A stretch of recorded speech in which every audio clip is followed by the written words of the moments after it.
Well, good Saturday morning to you. My name is Brian Trippett. I am the Front Porch Conservative, and welcome to another edition of Front Porch Brunch.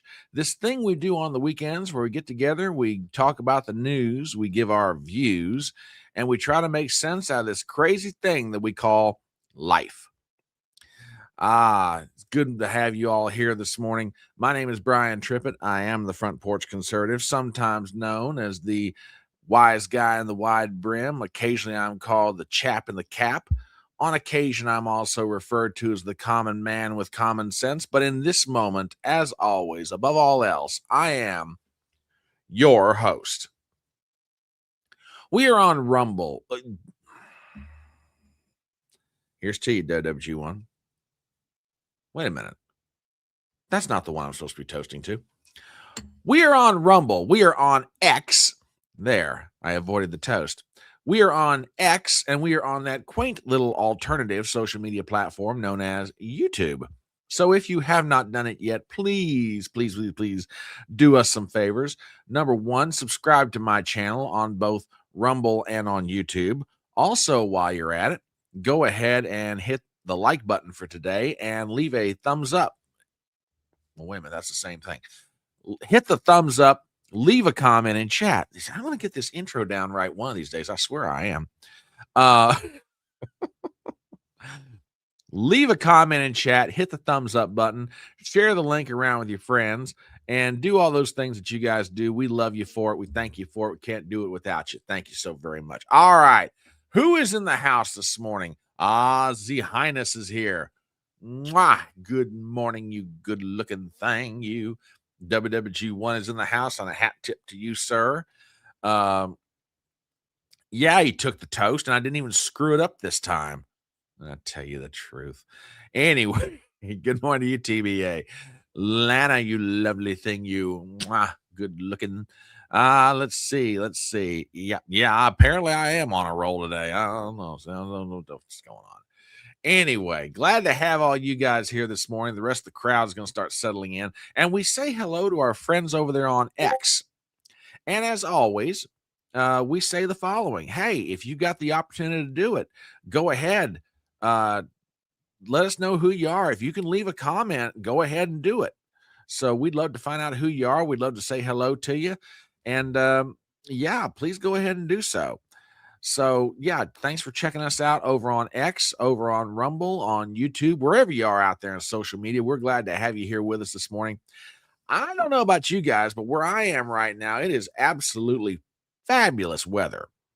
Absolutely fabulous. So we glad to have you. We glad to have you and all of you here. Yeah, great weather. It's going to be a good Saturday. Lots of things planned. So, yeah, it's going to be a lot of fun.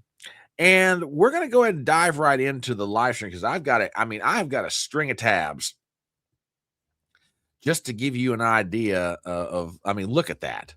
That is just straight ridiculousness. Straight ridiculousness, I tell you. But anyway, we'll get to all that here in a minute. But yeah, we've got a bunch of memes. We got a bunch of shorts, and even shorts that you don't wear. But yes, he's here all week, folks, and try the veal. Don't forget to tip your waitresses. We've got a whole bunch of memes, a bunch of shorts, things for your entertainment, and we've also got a lot of news items to talk about and get your guys' take on it, as we are wont to do here on the Electronic Front Porch. So yeah, strap in. We're going to have a lot of fun. Now, for those of you who've never been here before, particularly I'm thinking about those folks on X who are watching right now, we like to start this live stream with a group of memes and shorts that we call the Merry Memes section of the show. And we'll get to the news, we'll get to the hard news, we'll get to the analysis, we'll get to the commentary, but we need to find a way to laugh. So for those of you on X who maybe have never visited with us before, bear with me. I promise we're going to get to the news. So, just sit tight. But in the meanwhile, sit back and hopefully have a few good chuckles this morning because God knows, with everything going on in the world, we all need it right now. I'm just saying. All right, with that in mind, like I said a minute ago, it is absolutely fabulous weather where I am right now. I mean, I looked at hang on. I looked at AccuWeather before I came on here, and it said something about Let me look here real fast. 70. Come on, you. Yeah, it's like 78 degrees where I am right now. That is crazy. Now, don't get me wrong. I'm not complaining.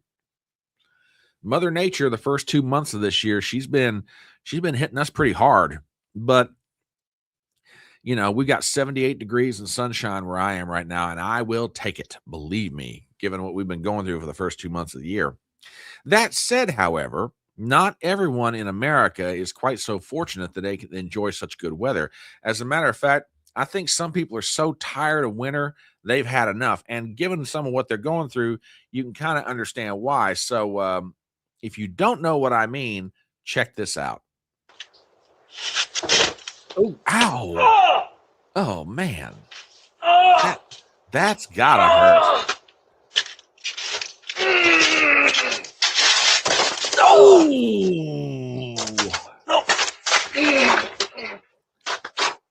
Yeah, I think that old boy has quite had enough of winter. Bless his heart. Yeah, he's definitely had enough. Now, keep in mind that said, however, you know, even though you might be getting warm weather, and even though you might be ready to go out there and enjoy, you know, summertime like weather in the middle of March, just be careful because sometimes you can get too much of a good thing. And if you don't understand what like I say, sometimes you can get too much of a good thing.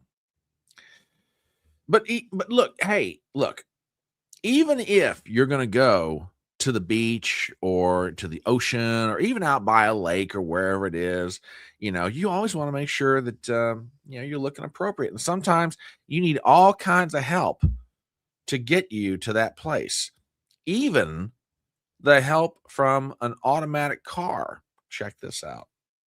This guy asked his Tesla to take him somewhere he's never been before. Tesla, take me somewhere I've never been before. Oh shit, where's it going? This ought to be interesting. Let's see where it takes us. At first, he's all excited about the trip he's taking. That's good. Wonder where it's going to take us. Isn't that But watch technology where Tesla takes amazing? him. It has to be just places we've never been in. This, like, I wonder where it's Headed toward Mooresville. Yeah. I've been to Mooresville. Where it's going. And the final destination is... I guess you've never been there before. I don't know about you, but if an automatic car did that to me, I would be mortally insulted. That's all I'm saying. Oh my goodness. Oh yeah. Yeah. All this modern technology stuff. Yeah. I'm not so sure about all that. But, and in that same vein, you know, we live in this age of technological wonder.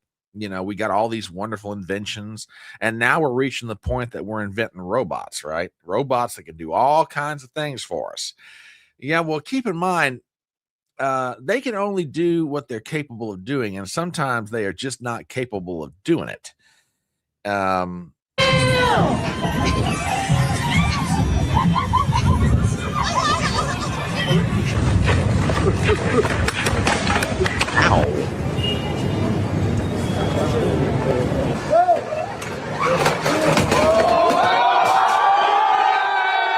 Okay, for the record, if I tried to do that kind of a backflip, I'd probably have things falling off of me too. Just saying.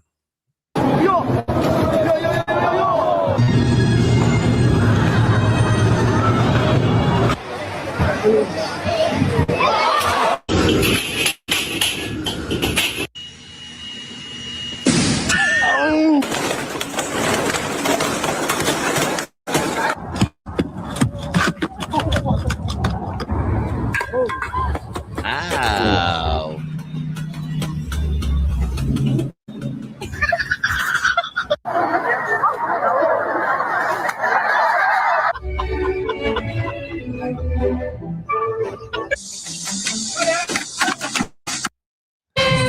Yeah, okay.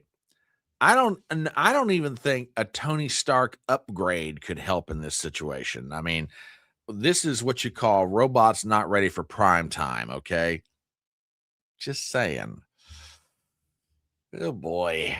Oh boy, oh boy, oh boy. Oh, let's see. What else do we have here? Now, gentlemen, particularly those of you out there who are married or have a significant other, which I fall into the latter of that category. Just remember, sometimes you should not take your instructions as literally as they sound, lest you find yourself in a slightly embarrassing situation. If you wonder what I refer to, check this out. Step 1, adjust rack to upper position. Gosh. Not like that. No. Yes, gentlemen, no, just don't do that. Don't do that. No. Yeah. Indeed. Well, we're glad you're enjoying it, my dear. We're glad you're enjoying, because yeah, I mean, like I said, look, let's just be honest about it. And again, for you folks out there, wherever you may be, Rumble, YouTube, X, thank you for humoring me. Hopefully we're bringing humor to you. And like I said, give it a little bit. We're going to get into the news, I promise. But we got to find a way to laugh. We really do. I mean, if we don't find a way to laugh through all this crazy that's going on right now, yeah, what are we going to do? Yeah, I'd say he does have a one-track mind. Could be.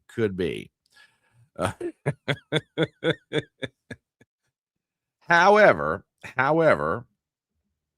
I think he does try to find a way to make up with his significant other in a hopefully meaningful way. If you wonder what I'm referring to, check this out. The longer that you're married, the more you have to come to the realization that the second that everything seems to be perfect, something's going to break. For example, this morning I tried to put a load in the dishwasher. Oh, no, okay. This is good. All right. He realizes he messed up. He's trying to do something nice for his lady, and he's trying to do the dishes. Well, this is starting out okay. Just started making these crazy noises like, it's too early, I'm too tired, I look fat. Okay. No, fellas, don't do this either. Don't do this either. This is not going well. No. Yeah, we kind of want to avoid these sort of things if at all possible. Now, I don't know what was said between these two individuals. However, I think a lot of things were said. A lot of things were said that maybe people regretted. Maybe she regretted some of the things she said. And apparently, in an update to the video that we just saw, there is a report out now that that wife stayed up all night thinking about what she said about her overthinking things. So, again, I don't know what kind of conversation they had after he made that comment, but yeah, I don't think it's working out too well for either one of them. Just saying. All right, what else do we have here? In the category of don't threaten me with a good time, an official proclamation came out from the United Nations recently, and I don't know about you guys, but like I said, don't threaten me with a good time. UN officials have warned that the United Nations faces total financial collapse as a result of non-payment of dues by members. Quote, we face a real danger of running out of money. Like I said, don't threaten me with a good time. Just saying. Oh my goodness. Now, look, if you voted for Donald Trump in 2016, in 2020, in 2024, you kind of understand what it's like to ride the Trump train, as it were. However,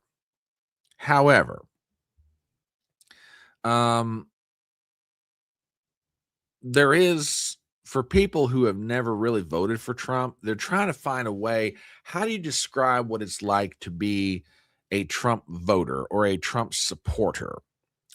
Well, somebody came up with a meme that really, really, really, I'm going to be honest, this nails it. It nails what it's like to be a first-time Trump voter, a second-time Trump voter, or if you voted for Trump for the third time. And I'll tell you what, I mean, literally, this is great. I don't know who came up with this, but I agree. This totally explains what it's like to be a Trump voter. I'm just saying. I mean, yeah, it's a roller coaster ride like you can't believe, like you cannot believe. Yeah,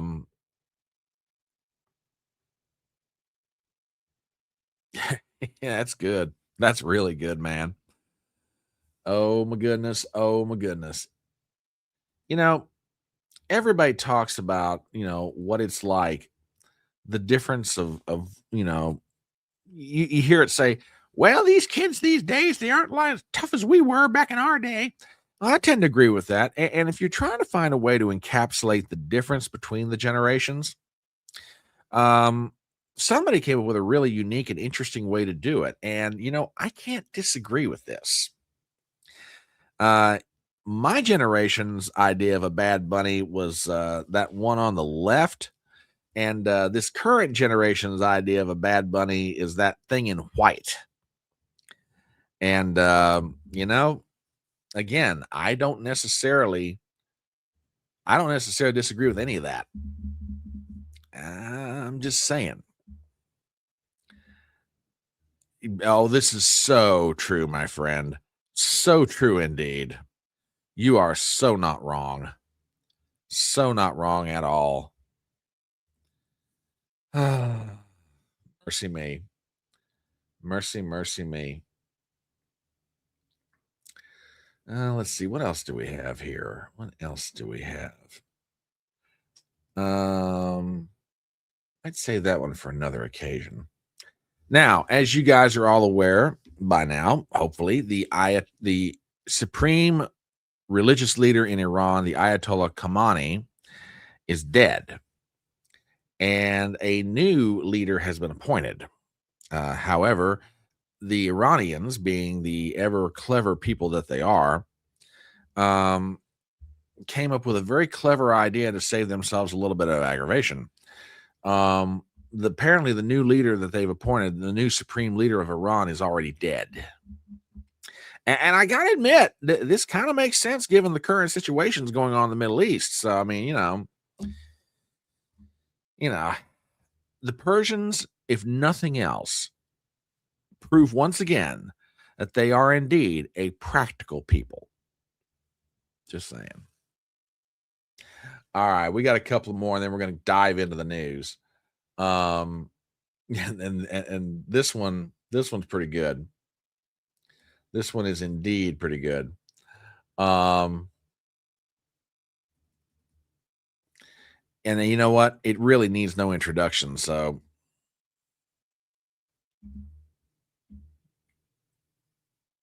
yeah, there you go. There you go.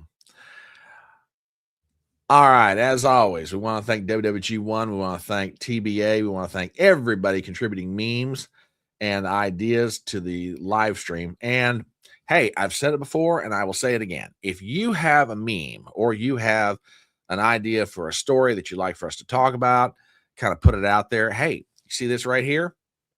That is my Twitter handle, the Front Porch C1. My DMs are open. Tag me on Twitter. Oh, wait a minute. WWG1, I owe you 2 of them. There's for the first one. And here's for the second.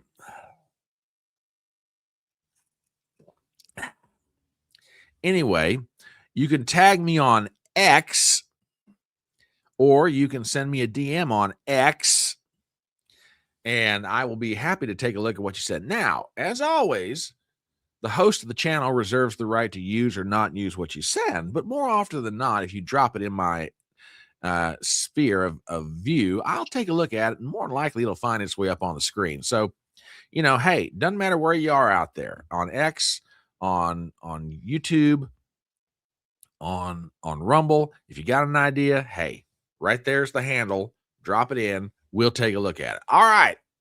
Let us get to some hard news this morning. We got some updates as it relates to the ongoing conflict in Iran.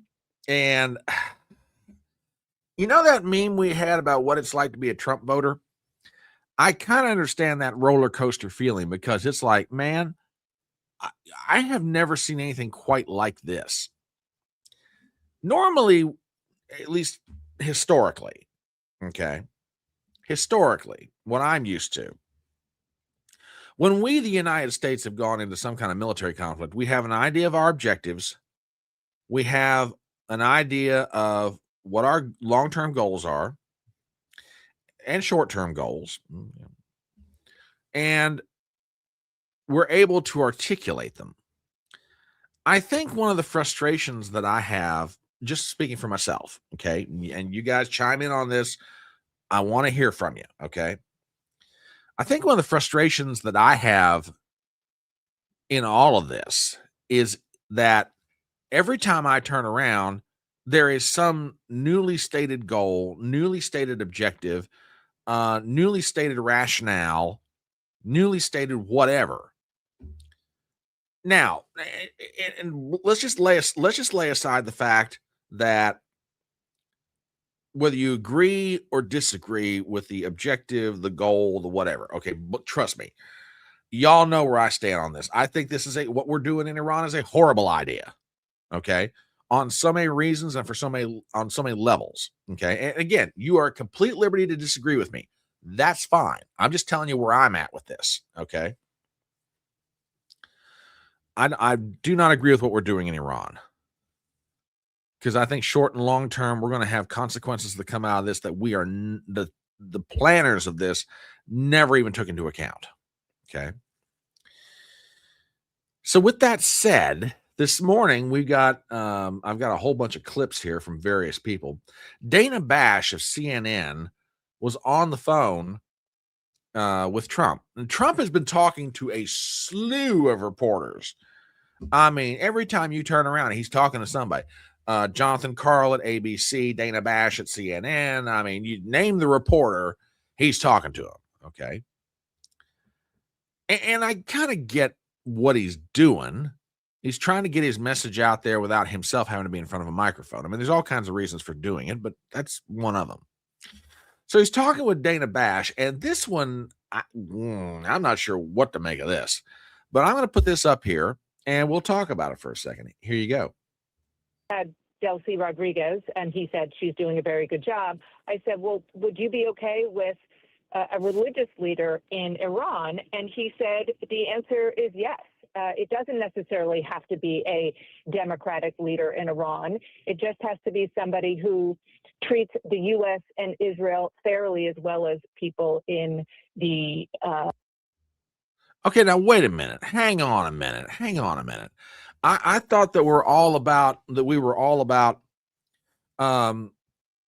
letting the Iranian people have a say in who their leader is. I thought this was like rise up Iranians, take over your country, determine who your own leader is.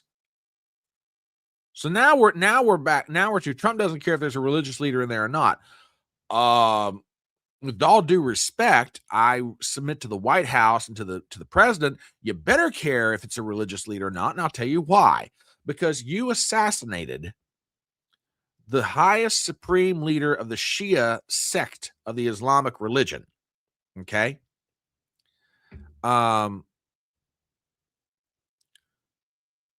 If they put another leader like Khamenei in, aren't we right back where we started? Particularly if it's a hardliner who, having looked at the fact you just assassinated his predecessor, is now going to lead the country and say, well, fatwa against nuclear weapons. Heck no, here's a fatwa that says we need to get a nuclear weapon.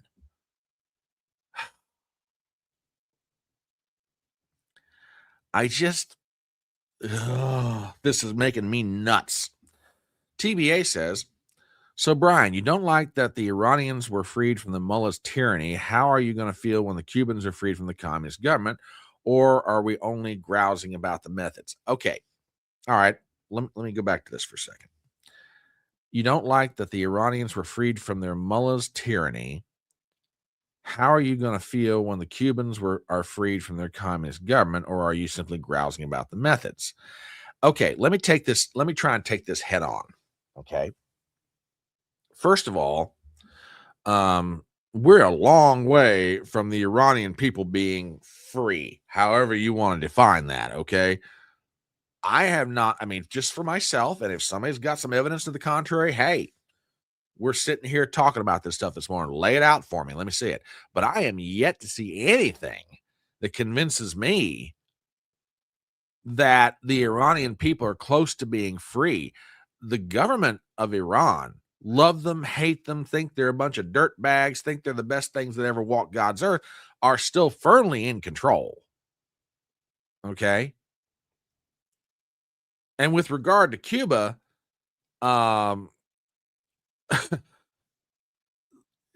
that's just pure on CIA style regime change. If we go ahead and do what's being kicked around right now, and frankly, it would not surprise me if in the next 2 months we've got gunboats going down to Cuba, then a bunch of amphibious Marines marching their way right up to Havana.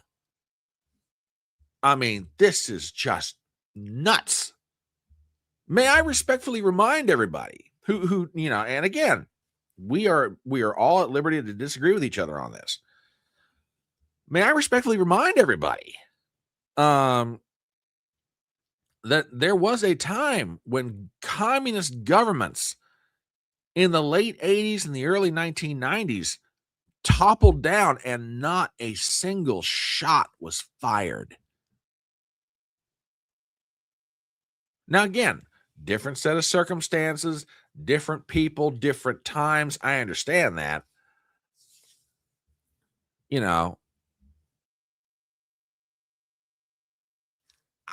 I don't understand why I get we're hoping for the better result, but it's just how we're doing this is making no sense. Yeah, I think that's I have no problem with the result. Do I want to see a free Iran where the people enjoy the benefit of freedom? However they want to define that for themselves, absolutely. I am all for it. But how we're getting there is just, like I said, I think we're turning loose a bunch of things that we had no contemplation. We have no contemplation or ever even thought about. Good morning, my dear. Mwah. Glad to have you in the house this morning. And I saw him pop in a little bit earlier. Let me say hello. Good morning, sir. A tip of the fedora to you. We are glad to have you in the audience. Yeah, I just have serious problems with this for so many reasons. So now we're like, well, we don't care if it's a religious leader or not. Well, okay, that's fine. But now you got Trump out there saying, well, of course I'm going to have a hand in picking the next leader. Huh? Wait a minute. I thought this was all for the Iranian people. Which, okay, yeah, we know this is about regime change. I get that. But you can't even get your messaging straight. Good God. Then, as you all are aware, by the way, quick update, and drop these in chat because I want to see it. What are gas prices where you are right now, and how much have they gone up since this started? Matter of fact, let me look at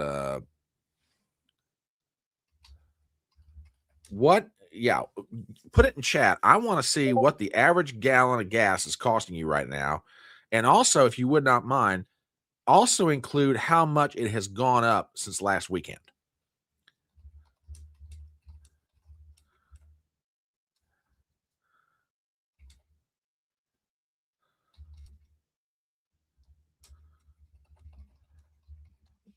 For me,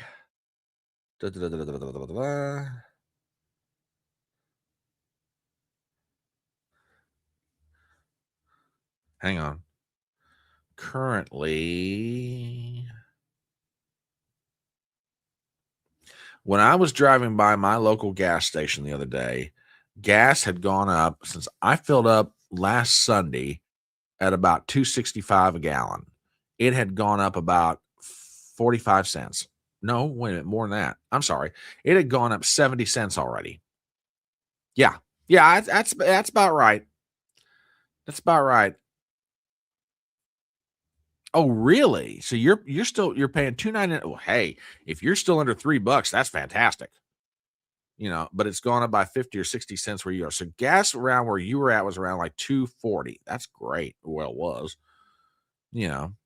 So gas prices are going up, and you can make an argument that's in reaction to what's happening out there in Iran. It would probably be true. But then now we have another new stated goal, apparently. One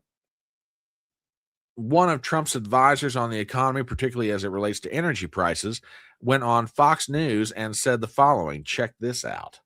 This is a long-term gain because what we want to do is get such massive oil reserves in Iran out of the hands of terrorists.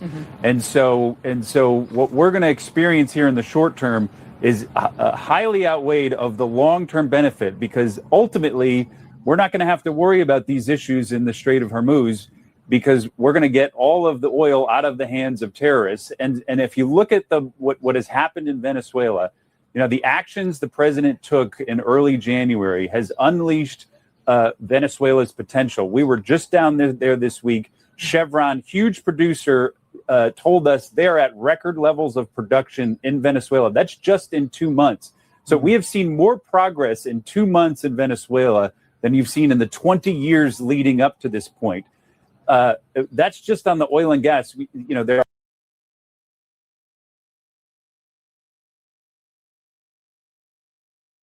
This is a long-term gain because what we want to do is get such massive oil reserves in Iran out of the hands of terrorists. And so what we're going to experience here in the short term is highly outweighed of the long-term benefit, because ultimately we're not going to have to worry about these issues in the Strait of Hormuz, because we're going to get all of the oil out of the hands of terrorists. And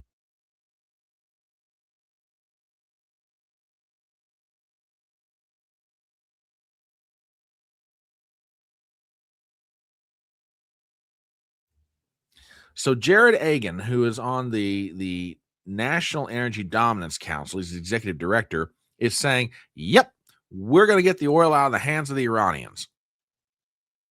Okay, so first it was we're going to get rid of a nuke. And then the other justification was, well, we're going to let the Iranian people rise up and take over their country. And then it's going to be well, we got to stop them from having ballistic missiles. And now we're going to go after the oil. Let's see. 1, 2, 3, 4. Respectfully, I think that's exactly what he said. I mean, I'm substituting the word Iranians for terrorists, but I mean, has Iran not been accused of terrorism? Which justifiably so, might I add. But I mean,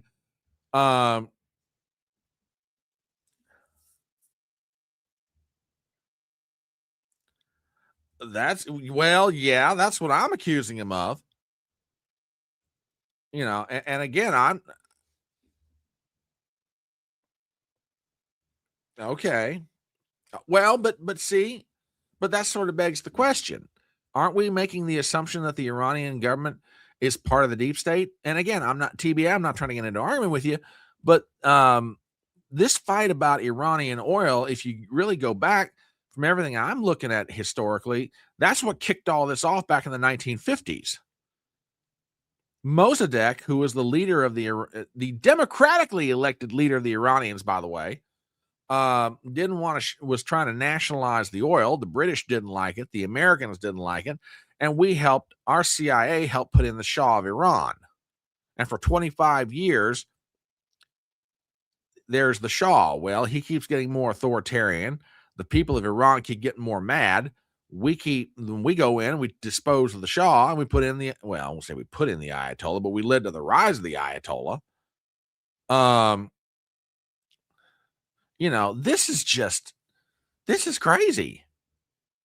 Absolutely crazy. And I tell you what, got to say hello to the professor, the great and inestimable Christian Watson. Thank you for stopping in. Yeah, I mean, they're dropping justifications all over the place. I mean, this is nuts. Christian Watson also says getting rid of a nuke, despite reports there's no credible evidence to suggest they have one, overthrowing an evil dictator, letting the people rise up despite massive pro-government force. Yeah, I mean, this is just crazy. And this is absolutely true. I'll agree with this completely, WWG1. Absolutely true. This is just nuts. But, okay, this is where they're at. Now, overnight, the Iranians put out a message to their neighbors in the Gulf that, and a matter of fact, let me put this up here real fast.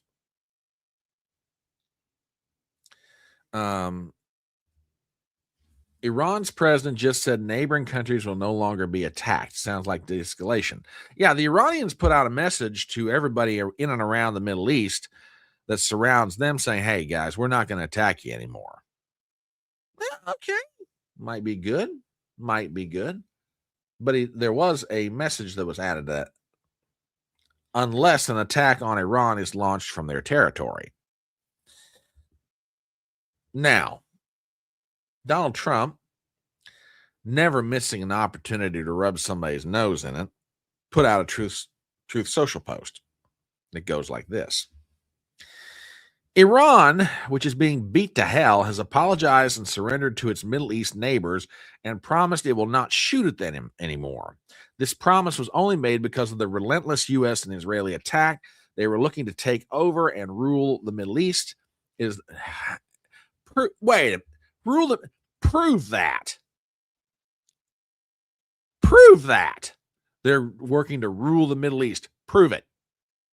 Oh, so now we're using the Russia justification on Iran. If we don't stop the Russians in Ukraine, they're going to try and take over all of Europe. Well, if we don't stop the Iranians now, they're going to take over all the Middle East.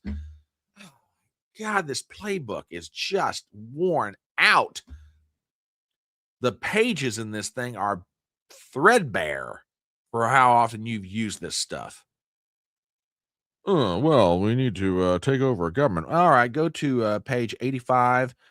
Paragraph 4, pull out the whole, if we don't stop them here, they'll take over the world argument. Let's use that.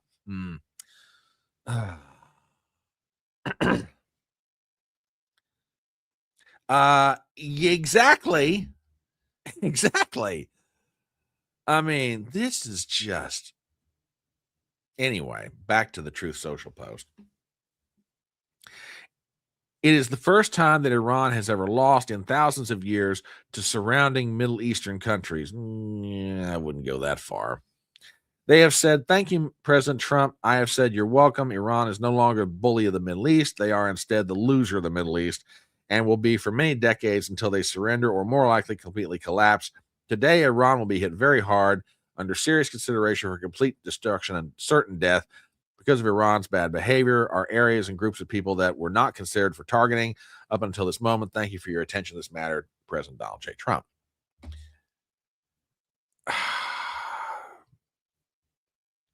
I have noticed this, and I am glad you brought this up.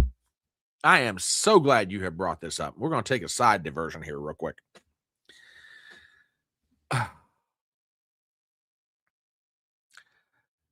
There have been reports, the Wall Street Journal, among other places, that, matter of fact,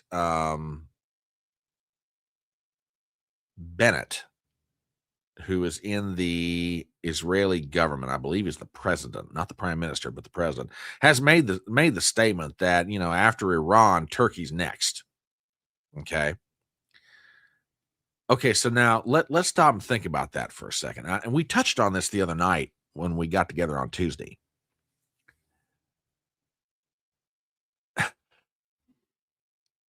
I have a question for the policymakers in the United States and for our Western allies, such as they are. Okay. If Israel attacks Turkey, what are you going to do? Now, for those of you out on X or on Rumble or on YouTube who are watching this live stream right now, you might be saying to yourself, well, Front Porch, that's an awful simplified question of what are they going to do? They don't have to do anything. Oh, no, my friends. They do have to do something, remember, because Turkey is not just a Middle Eastern country. Turkey is not just a nation with a Muslim population. Turkey is not just in the eyesight of Israel. Turkey is also a member of the NATO alliance. And you remember NATO?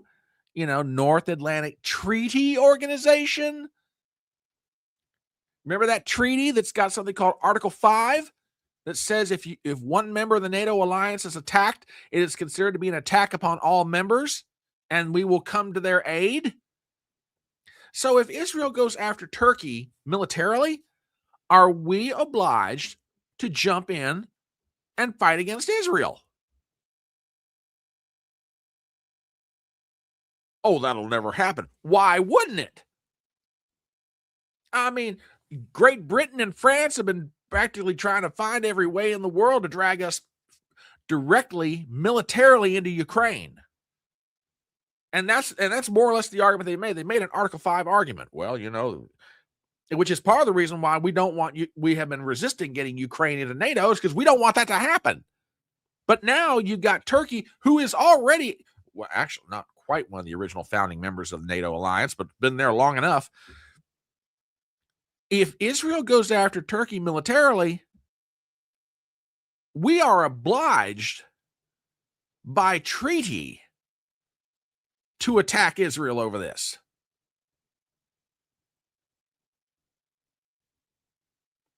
So for everybody who says, oh, yeah, let's cheer on what they're doing there in Iran. Yeah, and just as soon as we get done with Iran, guess where they're going next?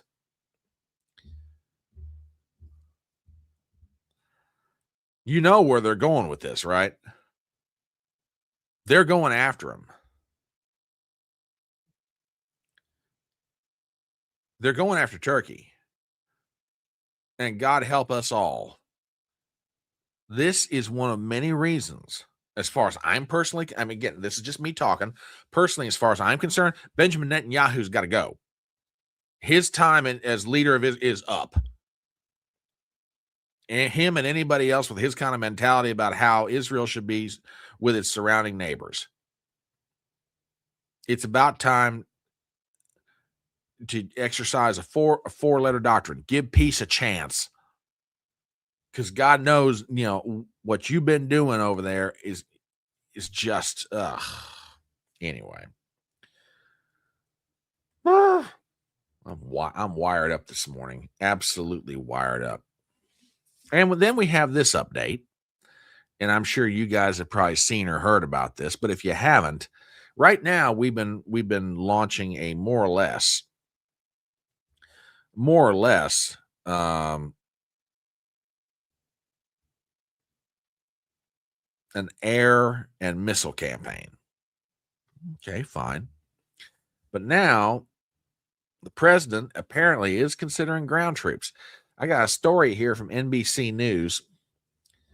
Headline: Trump has privately shown serious interest in U.S. ground troops in Iran. The president's private comments have not focused on large-scale ground invasion of Iran, but rather on the idea of small contingent of U.S. troops that would be used for specific strategic purposes, sources say. Article written by Courtney Cube, Catherine Doyle, Julie Sirkin, and Gordon Lebold. We have the following. Dateline, Washington, D.C. President Donald Trump has privately expressed serious interest in deploying U.S. troops on the ground inside of Iran, according to two senior U.S. officials, a former U.S. official, and a person with knowledge of the conversations. Trump has discussed the idea of deploying ground troops with aides and Republican officials outside the White House while outlining his vision for a post-war Iran in which Iran's uranium is secure and the U.S. and a new Iranian regime will cooperate on oil production similar to how the U.S. and Venezuela are, the sources said.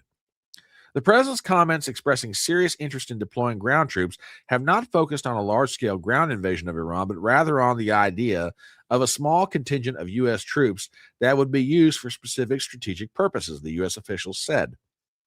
The U.S. official and the foreign person with knowledge, they said Trump has not made any decision or given any orders related to ground troops. Now, the White House is denying this, of course. Matter of fact, I got a statement here from Caroline Leavitt, the White House press secretary. Quote, the story is based on assumptions from anonymous sources who are not part of the president's national security team and are clearly not read into these discussions. President Trump always wisely keeps all options open, but anyone trying to insinuate he is in favor of one option or another proves they have no real seat at the table. So it is being, let's put it this way, allegedly, Trump is considering a small ground force to be used inside of Iran. Now, I'm about to say something that's probably going to shock everybody to death. I'm going to say something that's going to shock everybody. God forbid we put boots on the ground in Iran. But if we're going to do it, I would rather have it done that way as I would an army going into Iran. Now, again, pick yourself up off the floor, okay? Pick yourself up off the floor. Hell has not frozen over, I assure you. Now, let me explain my rationale for this. And again, this is just me theorizing, strategizing, whatever you want to call it. Okay. One of the biggest gripes about the Afghanistan campaign when Rumsfeld and his deputy Wolfowitz took over is that we dropped an army into Afghanistan. And the reason for the gripe is an army doesn't work well inside of a nation like Afghanistan. Now, geographically, Afghanistan is a bunch of mountains. It's mountain-styled fighting. Okay, there's very little flat land. And every army that's gone into Afghanistan, it doesn't turn out very well. I mean, we're talking all the way back to the days of probably Alexander the Great. Okay. However, prior to us dropping an army into Afghanistan, we had, and Bob Woodward's reported on this years ago, we had small CIA and special forces units working inside of Afghanistan, and we were taking out a crap pile of the leadership of Al-Qaeda. Small, mobile, tactical units moving around very quietly with stealth, and we were picking these guys off. As a matter of fact, you could probably make a pretty good argument that had we kept up that strategy as opposed to what Rumsfeld talked George W. Bush into doing, we probably would have been out of Afghanistan a whole lot quicker because we had got all the guys. You remember that infamous deck of cards we used in Iraq? Well, we had something similar apparently in Afghanistan, and we were just getting them left and right. You know, and yeah, at WWG1, you make an absolutely fabulous point. We have special forces that can handle mountains. That's in part what they're trained to do. And if God forbid, Trump's going to do this, what's being allegedly kicked around, that's not a bad idea. Yeah, Atlanta, small precision force for a limited time is better than what? Yeah, exactly. Now, I'm glad you brought this up, TBA, talking about the Kurds. Now, if you're wondering, for those of you out there on X or Rumble or YouTube, and you're wondering what TBA is referring to, it was reported early last week. As a matter of fact, we talked about this. We talked about this on our Tuesday night live stream. And that is, there are reports that the U.S. is in conversation with the Kurds in northern Iraq and other places to get them to go into Iran.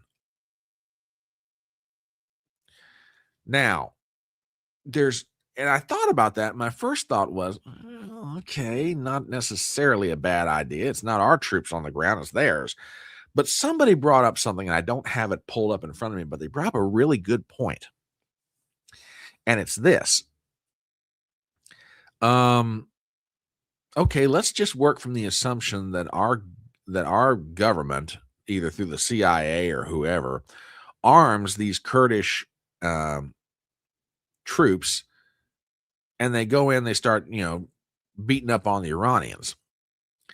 What stops the Kurds from getting done with the Iranians and then turn those guns on somebody else? Maybe one of our friends in the area. And again, and maybe it won't happen. Who knows? But they brought up a point. I thought, that sounds kind of like what happened with us in Afghanistan after the Soviets left. We spent all those years arming the Mujahideen in Afghanistan all throughout the 1980s. Think Charlie Wilson's war.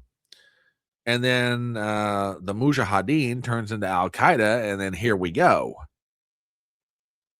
So,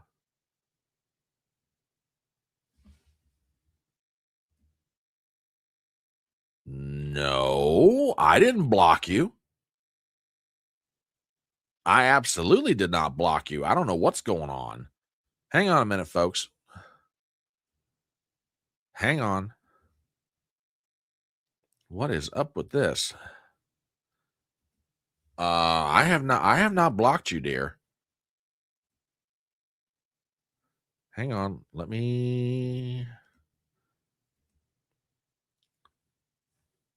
I do not have anybody blocked.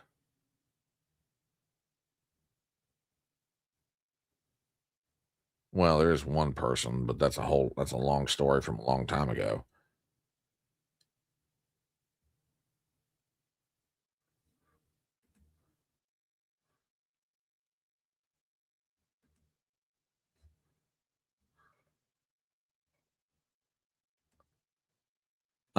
Gypsy, I'll look into it, but I do not have you blocked.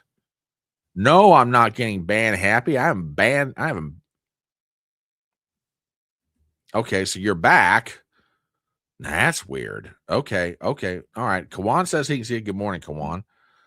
Okay, sorry about that. I am not sure what's going on. Adam! Tip of the hat to you, sir. Anyway, yeah, if Trump's going to do this, I would rather he do it like that than the idea of a large scale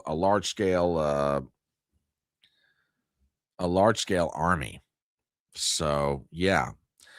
For all you folks out there on X, on YouTube, on Rumble, wherever you may be, good morning. Welcome in. Welcome to Front Porch Brunch. Glad to have you here. We're talking about updates on the Iranian situation. Then we got this wonderful little truth social from Trump. There will be no deal with Iran except unconditional surrender. After that, and the selection of a great and acceptable leader, we and our many wonderful and brave allies and partners will work tirelessly to bring Iran back from the brink of destruction, making it economically bigger, better, and stronger than ever. Iran will have a great future. Make Iran great again. So, unconditional surrender. I have a question. What does that look like? What is that?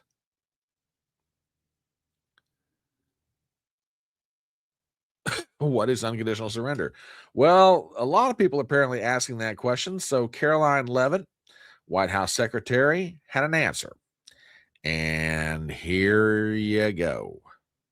What does the president mean when he calls for unconditional surrender? Is he saying that the regime has to fully relinquish control? What the president means is that when he, as commander-in-chief of the U.S. Armed Forces, determines that Iran no longer poses a threat to the United States of America and the goals of How do you determine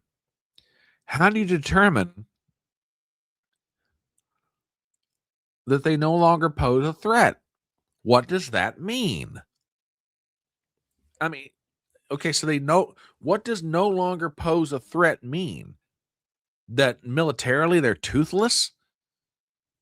No army, no navy, no ballistic missiles, no ability to even defend themselves? Which, don't get me wrong, I'm not here to say, oh yeah, let's have 1,000 years of the current regime in Iran. Keep on going, baby. That's not what I'm talking about. But when you say they're no longer a threat, what does that mean? You know, good morning, Mr. Sean. Glad to have you here. Oak hewing juggernaut. Oh my. New term to describe my look. Well, thank you very much, sir. And glad to have you. Yeah, worldwide Marshall Plan. Oh my gosh. I mean, so anyway, back to it. So no longer a threat. Let's back it up a few seconds. No longer poses a threat to the United States of America, and the goals of Operation Epic Fury has been fully realized. All right, and what are those goals? Then Iran will essentially be in a place of unconditional surrender. Whether they say it themselves or not, frankly, they don't have a lot of people to say that for them, because the United States and the state of Israel have completely wiped out more than 50 leaders of the former terrorist regime, including the supreme leader himself. Now, Caroline, honey, I love you to death. I really do. I think you are very good at your job. I'll make an argument that of the 4 press secretaries that Trump had, Spicer, Huckabee, McEnany, and you, I'll make an argument that, it's you and Huckabee Sanders are like running like a close first and second. But honey, you are absolutely drinking the Kool-Aid and spewing it all over everybody. I mean, well, no, I'm not trying to shoot the messenger in this. I'm really not. I mean, I'm not necessarily mad at her. I mean, this is what she's being told to say, but it's like, my God. Now there is a true imminent threat to the American people right there. No, Sean, I'm kidding. I'm kidding. Oh my, this is just straight crazy with these people. Trump's calling for unconditional surrender. Unconditional surrender, I guess, means that they're no longer a threat. Well, what does no longer a threat look like? I don't know. Yeah, and Gypsy, you bring up a really good point, and I have been harping on this ever since we got into this. And don't get me wrong, I am not saying that the Iranian regime is anything but a brutal, dictatorial, thug-like organization.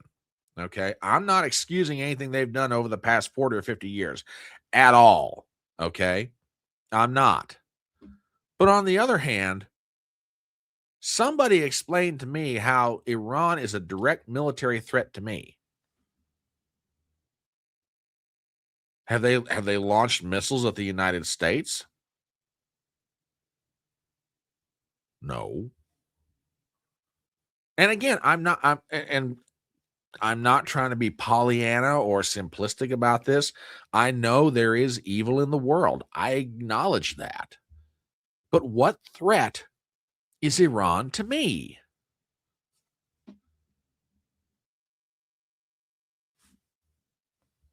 To me, again, everybody's got their agendas. Everybody's got their goals. Everybody's got what they want to do. And I'm not going to sit here and say I can sit in the mind of the Iranian leadership and say I know exactly what they're thinking and all they've got is peace on the brain. I don't know that to be true, but by the same token, they ain't launched anything at me. Sean says the Iranian government is actually a democracy that has layers of government. It's not the dictatorship that everyone keeps talking about. Okay, may very well be true. May very well be true.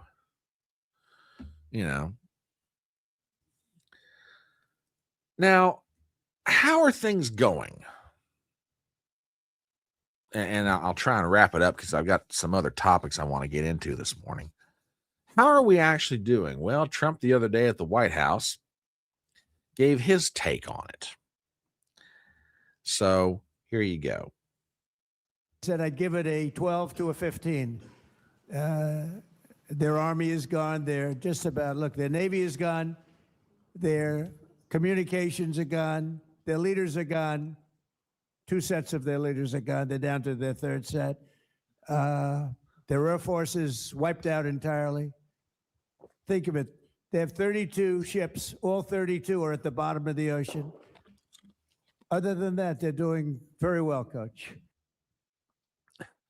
Well, that's one view of it. That's one view of it. And, as you expect, the president has these remarks. They're already prepared. He's run them past people, etc.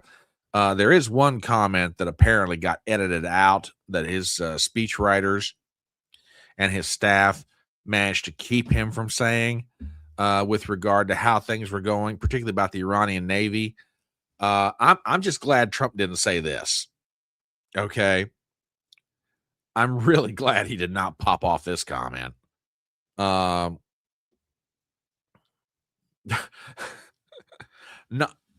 to say that it's not true, but I'm just kind of glad that Trump didn't say this. Okay.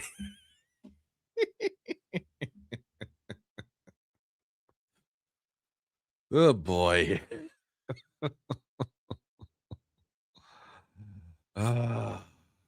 Mercy. Oh, I can I sit here and tell you that that's the absolute truth? No, but Gypsy, I think you're closer to it than people realize. Now, oh, come on. Really? Come on.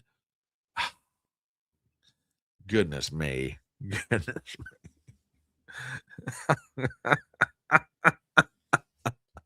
Yep.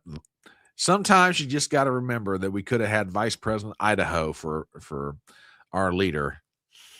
And then things may have even been worse.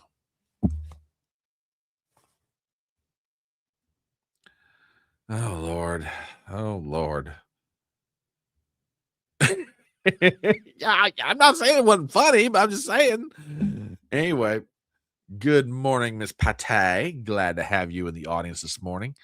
Oh, goodness. We're getting a nice little crowd in here this morning. Goodness me. So that's Trump's take on it. Yeah, we're doing great, man. Almost all their Navy's gone. Almost all their Army is gone. Yeah, but Bloomberg's reporting that Iran has destroyed a key $300 million radar system crucial to detecting U.S. missile battery defenses, or directing, U.S. missile battery defenses in the Gulf that risks further straining the region's ability to counter future attacks. That's from Bloomberg. Okay. We also have the possibility that a third carrier strike group is going into the Middle East. This is from U.S. Navy Institute, USNavalInstitute.org. USS Gerald R. Ford now in the Red Sea. The USS George H.W. Bush wraps up pre-deployment exercises. Article by Mallory Shelbourne. We have the following. Aircraft carrier, let me enlarge that a little bit, make it easier for you guys to read. There we go. That's better. Now we're talking. Aircraft carrier Gerald R. Ford is now operating in the Middle East as the U.S. war with Iran enters its second week. The Pentagon on Friday posted photos showing the Ford and the USS Bainbridge sailing through the Suez Canal on Thursday. And I've seen those pictures. As a matter of fact, yeah, here it is. This is the Suez Canal. So there you go, folk. Anyway, back to the article. Meanwhile, the next aircraft carrier expected to deploy from the United States finished its training exercise on Thursday. The Navy announced the USS George H.W. Bush, its escorts and air wing wrapped up the composite unit training exercise that all carrier strike groups must do before becoming certified for national tasking. The GHWB CSG repeatedly demonstrated the accurate and rapid launch and recovery of its air assets, reads a new release from U.S. Fleet Forces. So we got the possibility of the third. Now, let me back this up a second. It is possible. It is possible that if the George Herbert Walker Bush Carrier Strike Group goes into the theater, that one of the two carriers there, which it would probably be the Ford would come out, because they've been on deployment right now for 11 months. And usually the Navy, as I understand it, has a rotation of about 6 to 8 months. So the Ford is overdue to come out of the theater and come back into port. So we'll see. TBA says, I thought the USS Ford was supposed to be mothballed, sent her out with a sign saying, sink me, please. Oh, God. No, I had not heard that. I had not heard that.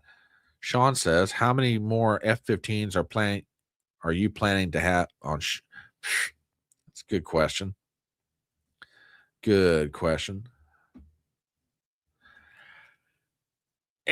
You know, I'm glad, Sean, I'm glad you brought this up. And not that I'm by the way, for anybody watching this right now, whether you're out on X or on YouTube or on Rumble, let me state very clearly, and not that I necessarily have to, but I just want to put this out there. Look, I'm not trying to find ways to bash my country. I love my country, you know, like Sean loves Canada, you know, and we've had various other people, you know, from various nations pop into this live stream on occasion. I love my country, you know, but I gotta be truthful to truth, you know.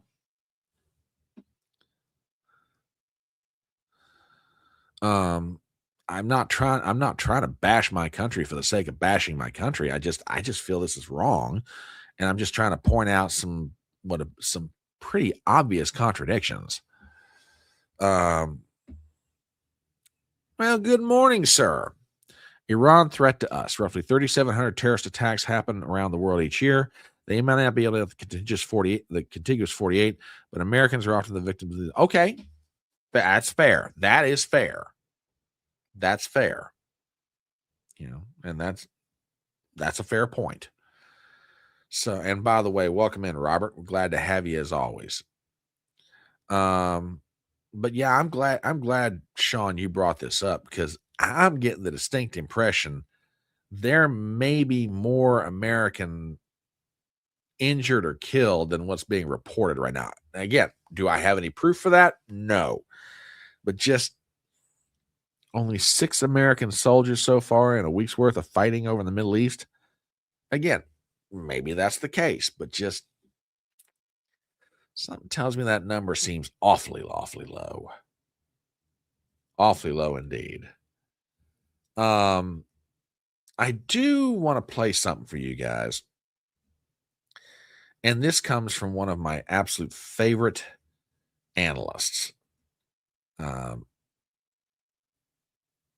Colonel Douglas McGregor. He was recently on Redacted with Clayton Morris and Natalie, and gave what I feel is probably one of the best assessments of where we are right now. This runs about 3 minutes. And by the way, McGregor is retired Army, you know, having served he was 30 years in. The man is a patriot. He's worn the uniform. He has served in combat theaters around the world. So we're not talking about somebody here that, you know, is just out there to bash America. He's just trying to be an honest broker, an honest commentator. And this clip runs about 3 minutes, but I thought this was really informative. So if you want to get a sense of where we are, check this out. I love when people would say to you, Colonel, a colonel who led men into battle, for crying out loud, and who has sources, deep sources within the United States military, more than any of us sitting here on this table, or anyone who's like probably watching right now, unless there's some sort of keyboard cowboy that we don't know about. But to say to you that you're wrong about what Iran's missile capacity is. You've been studying this for decades, and their ability to sustain this. You've laid out many times on our show. So I guess I'll just ask you straight out. is there a way that we could actually beat Iran short of a nuclear weapon? Well, I think the bar is very low for Iran. All Iran has to do to be victorious, if you will, is survive. That's it. That's all they have to do. Continue to lob missiles, continue to launch drones, strike back if we come close to the country in whatever way they can. They've managed to maintain command and control. They've dispersed their forces. Those forces are surviving. They seem to have a very large supply of missiles and drones, contrary to what anybody may think. So all they have to do at this point is survive. Now, what do we have to do to win? That's the real question. Right. I mean, you listen to all this bombastic nonsense and hyperbole from the president. We're the greatest. We have the greatest force in the world. Okay, fine. It's the greatest in the world. What are you trying to do? Well, regime change really hasn't worked very well, has it? You managed to kill the supreme leader. That simply galvanizes the population against you and Shiites worldwide against you. So I don't think that's helped very much. They've developed a good succession system. So if anybody is killed or wounded and taken out of action, they have plenty of people to step up and take over. So if we're not going to regime change this forcibly with bombing by trying to bomb everybody out of office, what are we going to do? And I think what we're trying to do is destroy Iran and cause the society to disintegrate. And we're desperate. We're grasping for straws. We're trying to get the Kurds to go in to create havoc. I see evidence that we're milling around and causing trouble in Azerbaijan that may result in a resumption of the war there between Azerbaijan and Armenia. At the same time, the Turks aren't very happy about our aspirations, since the Kurds, of course, want to build a state at their expense and the expense of Iran. And the Turks and the Iranians are already sharing intelligence. So if our goal is to destroy the country, I don't think we're going to achieve that. But if we came even close to it, I think we're going to end up dealing with the Chinese and the Russians. Yeah. And that's something I thought we wanted to avoid. But then again, we thought that was the case under Biden. And it turns out that Biden crossed all of his red lines almost immediately, sending everything he said he wouldn't send and risking everything he said he wouldn't risk. Looks like Donald Trump wants to do the same thing. Look, and again, people can disagree with McGregor if they want to, and that's fine. I mean, I saw a comment, I'll pop this up here. McGregor's always been in favor of regime change. Why is he against it now? Now, I can't speak to any of McGregor's previous positions, and I'm not trying to duck your question, but I think he's just trying to be an honest broker in this. And I saw a comment from Sean. It comes from people over there with Telegram channels. There's a media blackout on this type of information. Yeah, look, what I'm trying to do right now, okay? And I'm not necessarily, showing some of these to say, hey, these bolster my position and I'm more right than everybody else and rah, rah, rah for me. No, I'm just trying to say, look, this is what the White House is saying. Here is what people with military experience, with contacts over in the Middle East, they're looking at other sources. This is what they're saying. Make your own determination. Look, I have always said, doesn't matter the subject really, you are at liberty to hold whatever opinion you want. That's perfectly fine. Okay. If you want to disagree with me, that's perfectly fine. Go ahead. I'll disagree with you. I think that's perfectly fine. But yeah, I mean, let's just put it out there and let people make up their own minds. I mean, you've got the Israelis, and I wish I had this clip pulled up because my God, this was incredible. And I want to say it was CNN. This reporter from CNN was about ready to show something on their network, and it was like, well, I can't really do that. The Israelis don't want us to show this. And I'm like, what? Since when did CNN ever start worrying about whether a government, be it ours or anybody else's, wanted to put something up on TV? Since when did CNN ever start worrying about that sort of thing? But the Israelis are like, nope, you're not saying anything about what's going on over in our country. Nope, you're not talking about what's going on in Tel Aviv or in Haifa or anywhere else. Nope. And I'm like, oh, now, wait a minute. Yeah. then you got that going on over here. So, I mean, I'm just saying, I'm putting this out here, just for your consideration. Matter of fact, I've got something else here. Hang on a minute. I've got one more clip. And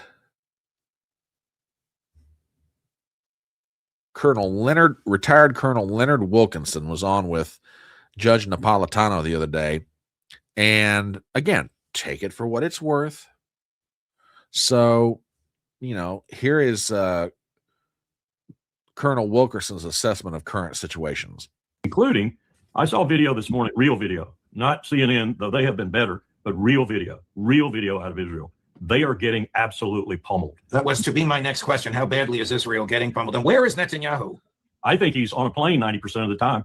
He's flying around the Mediterranean. I understood he was on a private jet coming into Mar-a-Lago to talk to Trump. I don't know if that's true or not, but my source is pretty good. He's staying out of the fray as best he can because he knows that he is number one target. How badly are the Iranians damaging Tel Aviv? Very badly, very badly. And it is relentless. It's not a fuselage. It's relentless. And increasingly, and in the latter stages of this 15-minute video, you could see that fewer and fewer air defense missiles were going up. And at the end of it, in the last 60 seconds, which is a long time, Judge, if you're under fire, there were no Israeli missiles going up. The Iranian missiles were just getting in. Wow. Wow. It's all being lied about, of course. You can't get this out. You can't even get it out of Al Jazeera or Al Arabiya. They're not allowed to film this sort of thing because he's got a wrapped down tight ban on anybody coming in there and making film other than his own propaganda people. Well, here's the Iranian foreign minister today on NBC News asked, what are you going to do if American boots on the ground show up? You probably know how he answers, but I want you to hear him. He's very articulate. Chris, number 15. Are you afraid of a U.S. invasion in your country? No, we are waiting for them. You are waiting for the U.S. military to invade the ground troops? Yes, because we are confident that we can confront them, and that would be a big disaster for them. So you're saying that Iran is ready and willing to take on the U.S. military if there were to be ground troops? Well, we were ready for this war even more than the previous war. So you can see, the quality of our missiles, how much they are upgraded after the last war, because we learned lots of lessons, and we are prepared for any other eventuality, even a ground invasion. So our soldiers are prepared for any, including. Again, take it for what it's worth. I'm just passing along information as I find it, but I don't know, man. I do not know. This is just, none of us wants that. Believe me. I mean, nobody wants this. Let me get some other comments in here. Kawan says Trump wouldn't let Tulsi hire Danny Davis, whose YouTube channel. Okay.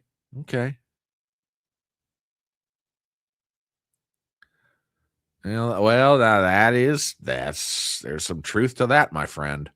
Some absolute truth to that. Let's see, what other comments do we have here? Now, God forbid this happens, but if it does, then you're going to see the following on gas pumps all over America. Remember these? Except they had Biden.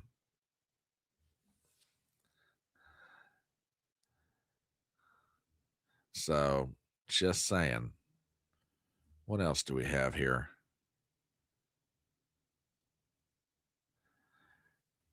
Well, but that sort of begs the question. I mean, I know they're weakened, but how weakened are they? I mean, that's what I'm saying. I mean, look, like any citizen of any nation on earth, I detest the idea that my government would lie to me. Okay. Now, I know that sounds very childlike, naive, etc. Of course, my government's going to lie to me. And I also understand in a military conflict, you're not going to tell everybody the complete, total, and absolute truth. I understand that. But I'd still like to know what the truth is. For better or worse. Can I do anything about it necessarily? No. On the other hand, I'd still like to know what's the truth in the matter. You know, So, I agree with you. I agree with you, Robert. I don't disagree with you at all on this.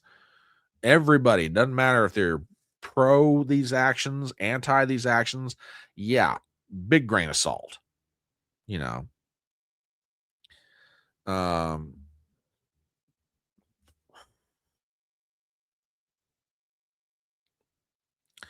So just, yeah, I'm just saying, just take it, just let's talk it out and let's see what happens.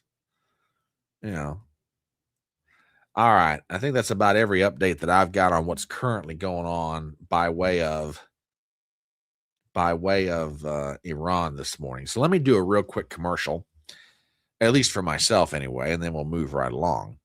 If you are out on X, and by the way, we've got a big contingent of folks out there on X watching this morning. We're glad to have you all here.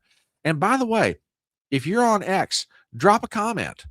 We'd like to know who you are. We'd like to say hello to you and hear from you. If you're watching this morning, please say hello on X. Let us know who you are. If you're watching on X, whether you're watching on YouTube, whether you're watching on Rumble, hey, we're glad to have you here this morning. And if you just did stop in, you're wondering, who the heck is this handsome devil and what is this live stream all about? Well, my name is Brian Trippett. I am known in social media as the Front Porch Conservative, and this is Front Porch Brunch. This is a live stream that I do on the weekends where we get together, we talk about the news, we give our views, and we try to make sense out of it all. And we try and find a way to laugh through it all because, like I said, Lord knows right now, these days, we've got to find a way to laugh. So wherever you are out there, be it X, Rumble, YouTube, thanks for stopping by. We're glad to have you. Do me some favors. If you're relatively new here, go ahead and subscribe to my channel. And yes, thank you very much for this. Don't forget to hit the like button, be it on Rumble or on YouTube. It really does help. It's always greatly appreciated. So if you're in Rumble or you're on YouTube, hey, hit that like button. Share the link with your friends. Hit the bell for notifications. Always glad to have you. All right. Let us move on to a piece of news that I am not going to lie brings a certain amount of joy to my heart. Kristi Noem has been given the boot at Department of Homeland Security. She's out. And her replacement, or soon-to-be replacement, current United States Senator Mark Wayne Mullen is going to be brought up soon for a confirmation vote in the Senate. Which, by the way, did you guys hear that there was somebody else the Trump administration was considering before they settled on Mark Wayne Mullen to head up DHS? This one's going to blow your mind. This is going to absolutely blow your mind. Would you believe that the Trump administration was considering Stormy Daniels to head up the Department of Homeland Security? Now, I know that sounds completely crazy. The idea of Stormy Daniels heading up the Department of Homeland Security, but apparently there was consideration given to this idea. Now, on its face, it sounds absolutely crazy, but if you stop and think about it, there is a certain amount of logic to putting Stormy Daniels at the head of DHS, because after all, folks,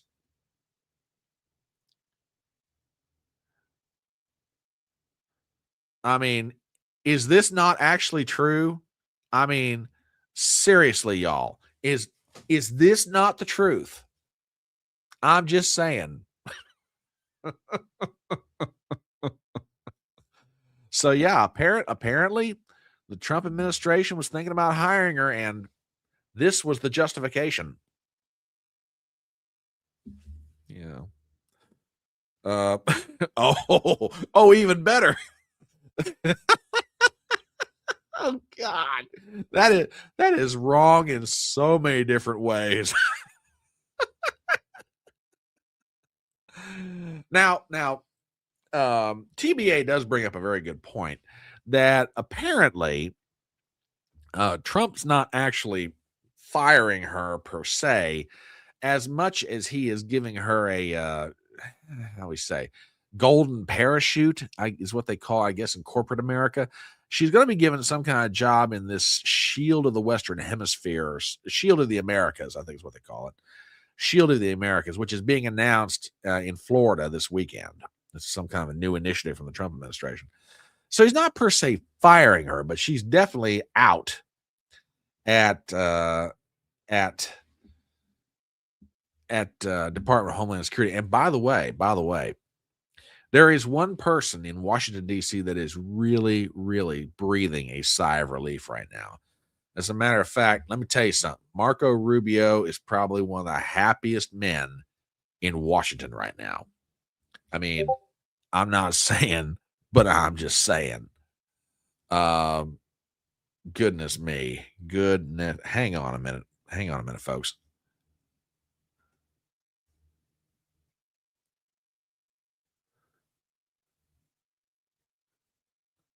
Oh my goodness. Really? You know what? I'll pop this up here. Hang on a minute. This is just a side thing more than anything else. Hang on a second, folks.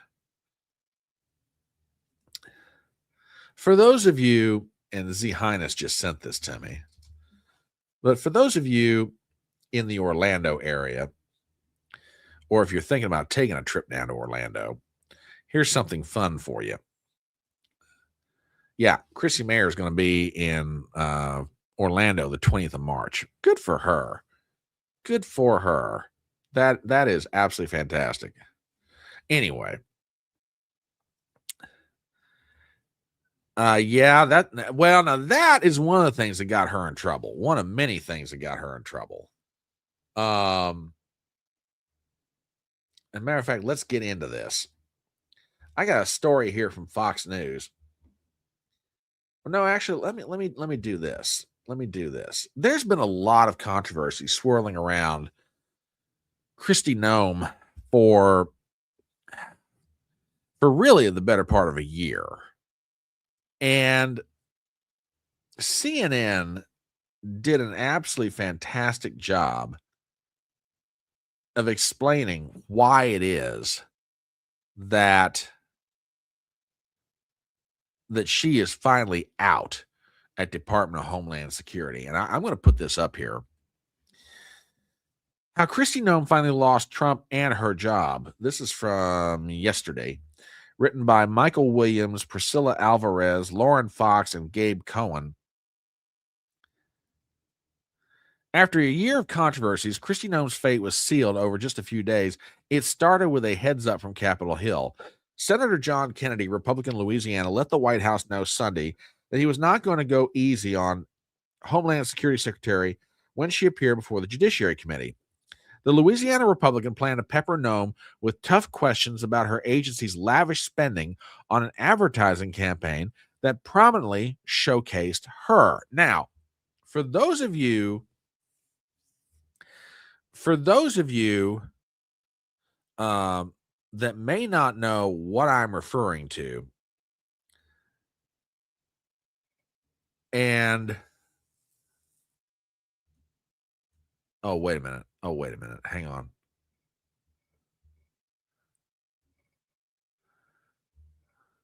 Oh, by the way, before I get to this, we got a live update. We have a live update, ladies and gentlemen. Apparently, the Trump administration has come out and announced who, if the Iranian regime goes down, who it is that will be leading Iran after the current regime is deposed.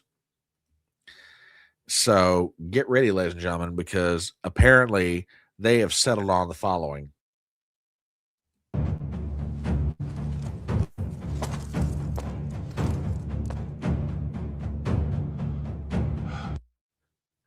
Yep, that's right, ladies and gentlemen. Marco, the king of Persia. And there you go. Anyway, getting back to this this event that took place. So John Kennedy of Louisiana apparently gave a heads up to the White House Sunday night of this previous Sunday and said, hey, look, guys, your secretary for DHS is coming up here. I'm going to hit her with some hard questions. And I'd like some explanations about some things. Now, if you're wondering what it was that went down between the two of them and you didn't get a chance to see this, this runs about 2 minutes. And this is the heart of the exchange between John Kennedy of Louisiana and the Secretary of Department of Homeland Security, Kristi Noem. It goes like this. You have spent $220 million running television advertisements that feature you prominently. Okay. Now, maybe that's a little bit of an egotistical question, but, it's a fair point. $200 million, it's a lot of money, and Kristi Noem is the person being featured the most in these commercials. So Kennedy's like, you want to explain this? And her answer goes like this. Sir, the president tasked me with getting the message out to the country and to other countries where we were seeing the invasion come from, with putting commercials out that told them that if they were in this country illegally, that they needed to leave, or we would detain them and remove them, and they'd not get the chance to come back to America the right way. That has been extremely effective. Ask you to run these advertisements, is that right? We had that conversation, yes, before I was put in this position and sworn in and confirmed, and since then as well. Okay, so she's basically saying, hey, Kennedy asked the question, did Donald Trump ask you to run these ads? And she's like, yes, we had these conversations, before I became Secretary of DHS. And so here we go with the rest of it. Okay. Did you bid out those service contracts? Yes, they did. They went out to a competitive bid, and career officials at the department chose who would do those advertising commercials. And the people that you ended up picking were people who had formerly done your political work back in South Dakota. Is that right? No, that's not correct, sir. I think it is. No, it's not, sir. The individuals who, I believe the careers who they chose were two different media firms. There's been conversation about their subcontractors, but we have no legal authority to look into subcontractors on work like that. Okay. And you're now, it's the last 30 seconds of this is where Kristi Noem sealed her fate. Listen very carefully to how this exchange goes down. And here we go. You're saying that you're testifying that President Trump approved this ahead of time. In other words, did he approve this ahead of time? The spending of this $200 million, these ads, the ones that prominently feature you, did he approve this ahead of time? And here is her answer. That's my understanding. We had conversations about making sure that we were telling people. No, ma'am. I'm asking you, sorry to interrupt, but the president approved ahead of time you spending $220 million running TV ads across the country in which you are featured prominently. Yes, sir. We went through the legal processes, did it Did the correctly, president worked know with you were gonna do OMB. this? Yes. He did. Yes. Okay. The president knew I was going to do this. Yes, he knew I was going to do this. That right there. And let me go back to that CNN article.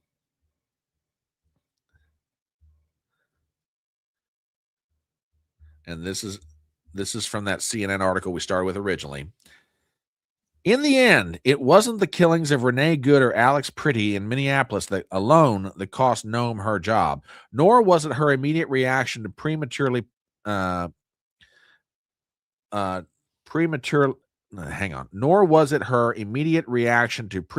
paint both the mom of three and the veteran nurse as wannabe terrorists and aspiring cop killers. It wasn't the sexual relationship she allegedly had with her unpaid subordinate Corey Lewandowski. Both are married and have denied the relationship.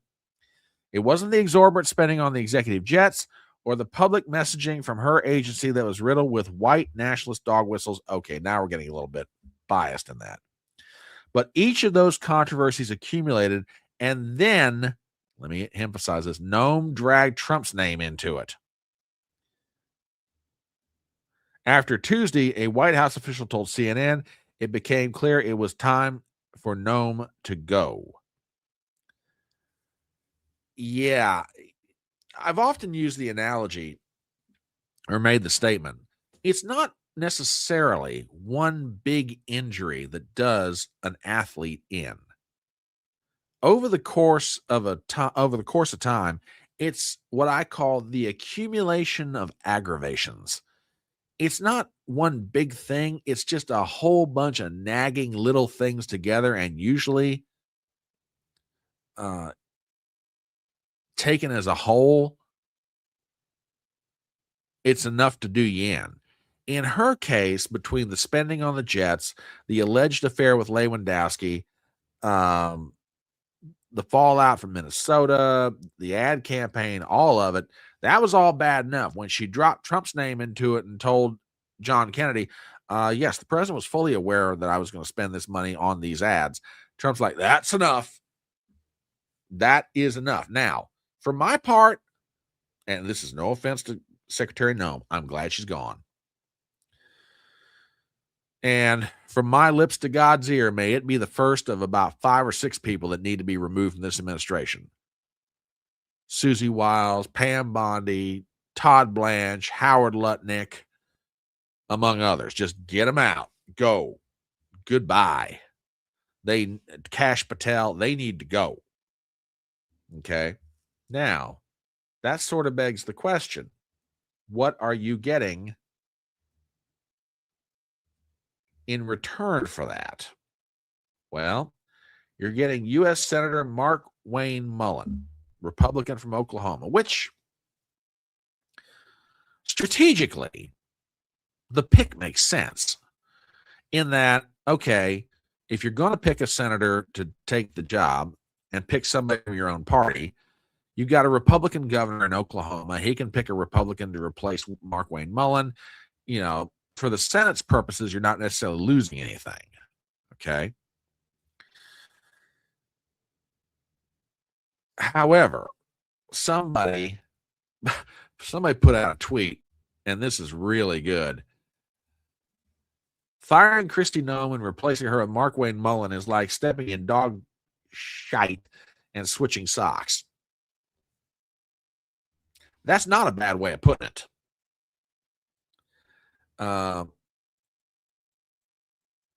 That's not a bad way of putting it at all. Now, you might be sitting there saying, that's just a little bit cruel. That's a little bit harsh. You know, I can't believe that you're, wait, what's going on here? Hello. Why did this thing just freeze up? Oh dear, this isn't good. You might be sitting there. Oh, there we go. You might be sitting there saying to yourself, that's a little bit harsh, isn't it? I mean, really? That's what we're going to say about Mark Wayne Mullen? Well, you kind of got to understand, he might be a nice guy, but I'm not so sure he's the best person you want to pick. And if you're wondering what I'm referring to, the Gateway Pundit ran a story. And again, I'll put this out here for your consideration. Trump's new DHS pick, Mark Wayne Mullen, praised and hugged the cop who murdered unarmed Air Force vet Ashley Babbitt, called him a hero. Now, I've got the video clip, and I will play this for you and let you hear it, and you can make up your own mind. So here's Mark Wayne Mullen talking about what happened on January 6th, and particularly what happened with Ashley Babbitt. I guarantee you, I don't know for a fact, but I guarantee you he's never had to pull his weapon in a manner like that before. He was the last person in the world that ever wanted to use force like that. And he wasn't wanting to do that. I know for a fact, because after it happened, he came over and he was physically and emotionally distraught. And I actually gave him a hug. And I said, sir, you did what you had to do. And I mean that. Unfortunately, the young lady, her family's life has changed, and it was an unfortunate situation that she lost her life and some people lost their loved ones.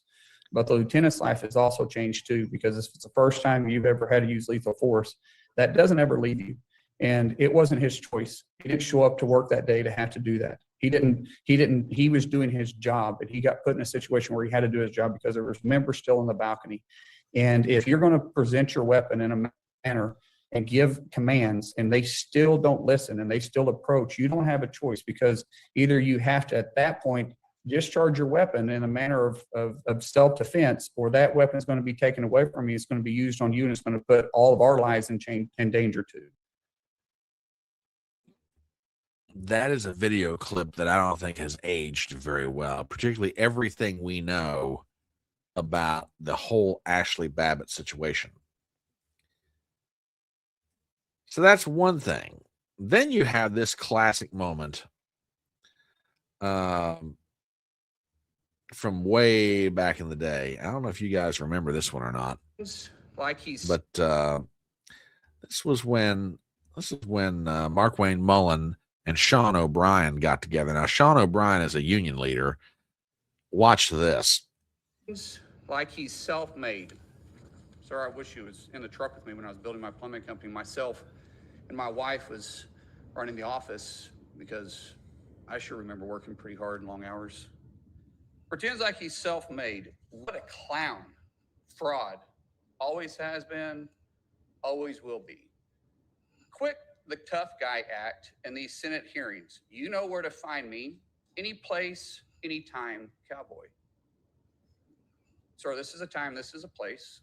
You want to run your mouth, we can be two consenting adults. We can finish it here. Okay, that's fine. Perfect. You want to do it now? I'd love to do it right now. Well, stand your butt up then. You stand your butt up. Oh, hold on. Big No, guy. no, stop it.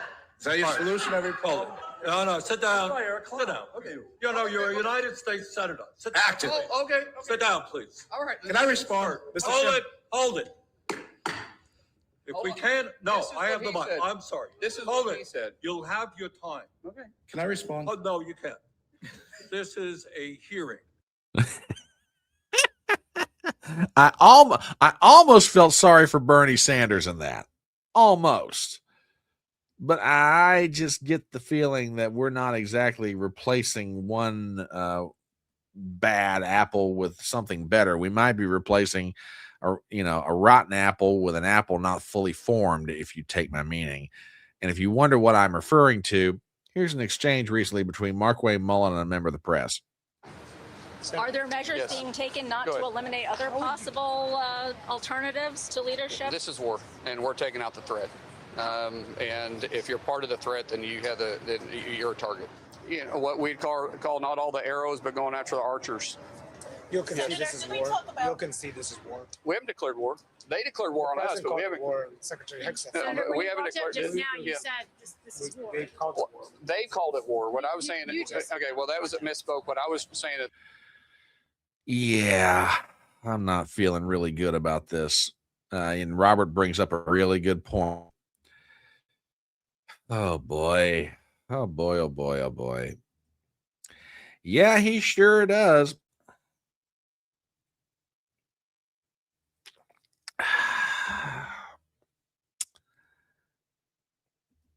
Yeah. Yeah. And there's so many other people.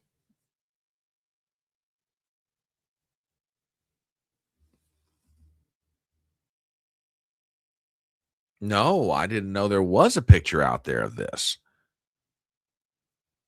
I did not know that was out there. But yeah, this is what we're about to get for our next Secretary of Department of Homeland Security. Well, at least she was better looking. Oh, I am so glad you brought this up. See, I am. I am so glad you brought this up, because that makes for a really good segue into our next topic. The Texas primaries. And I gotta admit, I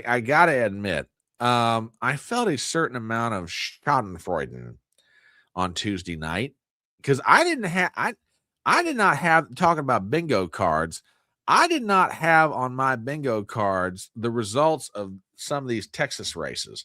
For example, District 2, Dan Crenshaw, a man who keeps his eye on everything because he has to. It's the only one he's got. A man who keeps his eye on everything went down in flames to a state rep from Texas. I mean, whoo! Crenshaw got his butt kicked. I mean, hard. So, yeah, he went down. Then, let me find it down here. Where is that race? Hang on a minute. Where is it? Where is it? Where is it? There it is. There it is. District 23, Tony Gonzalez. They're headed to a runoff against Ben Herrera. And let me tell you something. I would love to see this piece of crap Gonzalez out of here. This is the guy allegedly with the affair, the whole surrounding drama with all that. Yeah, Gonzalez might be on his way to being beaten. So, yeah, Crenshaw goes down. Gonzalez might be beaten, but the piece de la resistance of the night are two things. Number one, Jasmine Crockett lost the primary to run for the Democrat nomination in Texas for the Senate. James Tallarico beat her pretty handily. And Jasmine Crockett, according to reports, is not going to run for her seat. She's done. This is it. She's out. So you got rid of Crenshaw, got rid of Crockett. Tony Gonzalez may be on his way to leaving. Oh, yes. Oh, yes. And then the cherry on top of the cake. Look at this. Now, let me set this up for a second. John Cornyn, a four-term incumbent, okay, spent upwards of about 80, I've heard estimates of 80 to $100 million on his primary and could only muster, let's just round it up, 42%. Now, I want you to think about what I just said. This guy or people on his behalf, between Cornyn's own campaign and people spending money on his behalf, upwards of $80 million, not for the general election, for a primary. On behalf, hang on a minute. I want to make sure my numbers here. John Cornyn. I said four-term incumbent. I want to make sure I'm right about this. It may be longer than that. So he took Phil Graham's seat.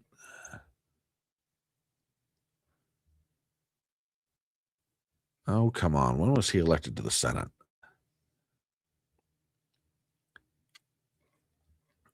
Let's see.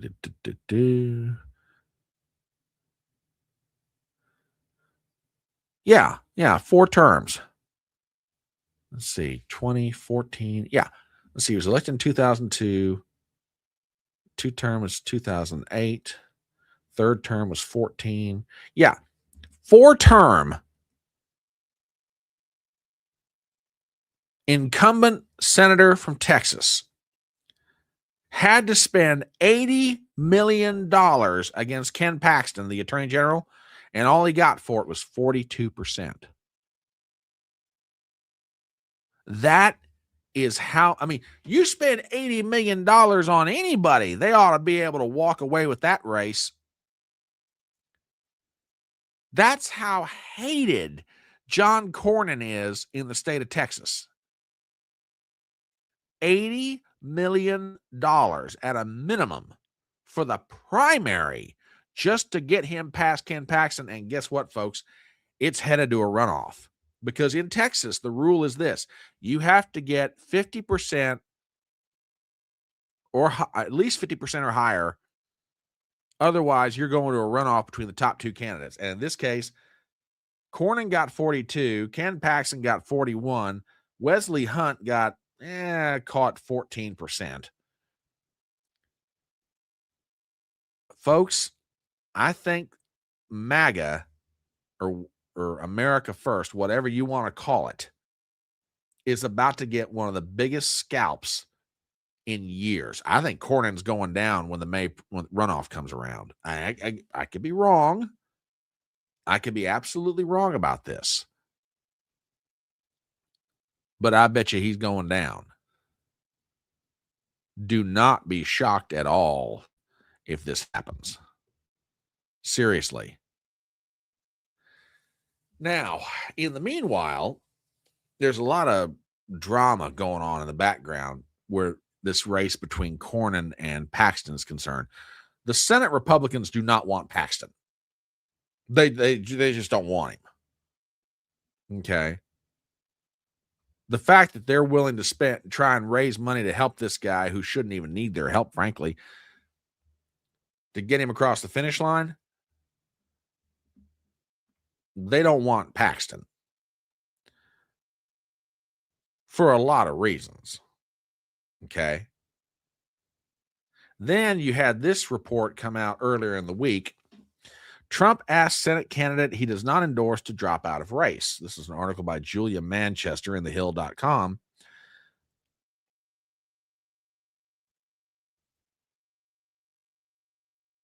And supposedly Trump was going to endorse somebody and then ask the other one to get out. Well, then Ken Paxton pulled an absolutely brilliant move. This is from his Twitter page.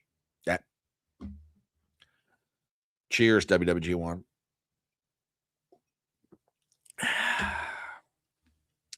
This is from his account on X. Paxton says, the Save America Act is the most important bill the U.S. Senate could ever pass, and I'm committed to helping President Trump get it done. Okay. I would consider dropping out of this race if the Senate leadership agrees to lift the filibuster and passes the Save America Act. John Cornyn is a coward who has refused to support abolishing the filibuster to pass the bill. Now, fake news reporters and the establishment are trying to destroy me with misinformation. Okay. The truth is clear. No one is more loyal to Donald Trump than me, fighting the stolen 2020 election, being in Mar-a-Lago when he announced his 24 campaign, and standing with him in New York City in the face of lawfare. For the good of the country and for the good of passing President Trump's agenda, I am determined to help get this done. Okay. People far better than I am at commentary said it beautifully. Not only is this an act of selflessness, it is a brilliant political move. Because stop and think about it for a second. Trump is said, or supposedly, by the way, he's backed off of this, but supposedly has said, hey, if I'm willing to drop out, if the Senate Republicans will abolish the filibuster and then pass the Save America Act. Paxton knows they won't do it. So now Cornyn's put in a box. If he doesn't push to abolish the filibuster and pass the Save America Act, then that's not going to redound well to him when the runoff comes around in May. If he does, guess what? Donald Trump gets the Save America Act on his desk. It's brilliant. I mean, I give Paxton credit. Maybe he did it with purely unselfish political motive. Maybe that's the case. But if he didn't, and this was the political move behind it, this is brilliant. Absolutely brilliant. Now, let's just assume for the sake of argument,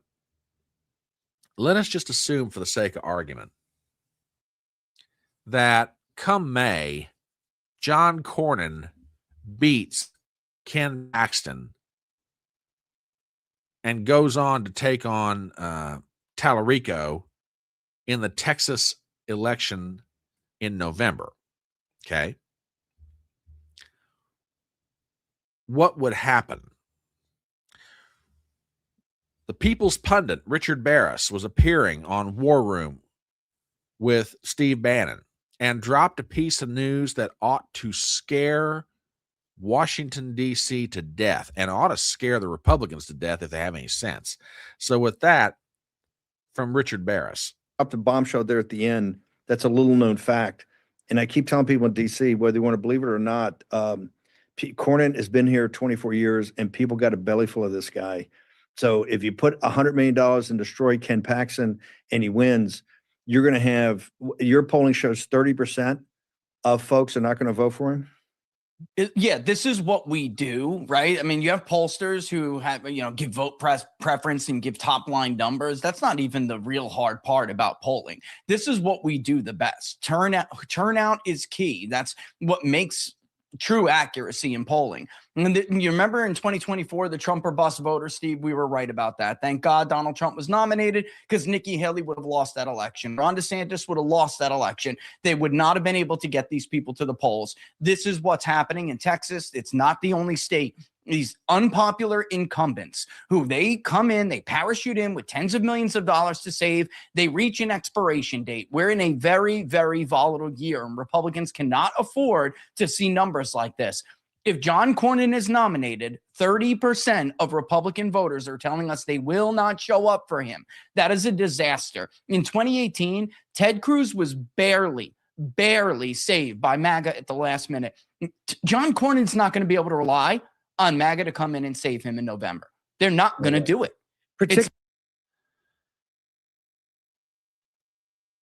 Listen, I know that John Thune or members of the United States Senate who are Republicans don't necessarily watch this live stream, although you should. But on the off chance that you happen to find this live stream and you find this little piece of information, before you sink another dime into John Cornyn's primary, listen very carefully to what this man just said. If you have Cornyn as your nominee for November, 30%, not of MAGA, not of America First, of Republicans have said they're not going to support him. You may as well hand the seat to the Democrats on a platter, because that's basically what you're going to do. And before he totally gets out of here, TBA, as always, a hat tip. Glad to have you here. Talk to you later, buddy. And thanks for being here. Thanks for all the good comments and the memes and the everything else, brother. Have yourself a great weekend. Yeah, if you nominate, if you help John Cornyn survive this primary, I'm telling you now, take it to the bank. He's going to lose in November. And by the way, he's not the only one. Barris goes on in this clip. 30% of South Carolina Republicans will not support Lindsey Graham. If Lindsey Graham should happen to beat Paul Dans in the South Carolina primary in June, that seat's gone. There will be no surviving it.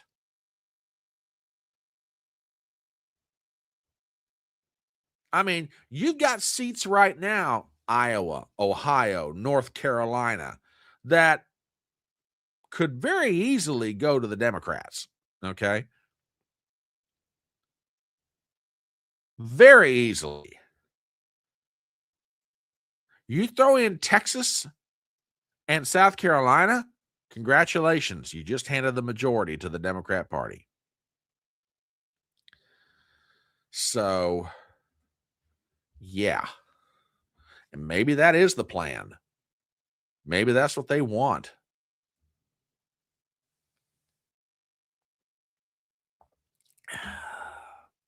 But I'm telling you, John Thune, all of you, you sink a dime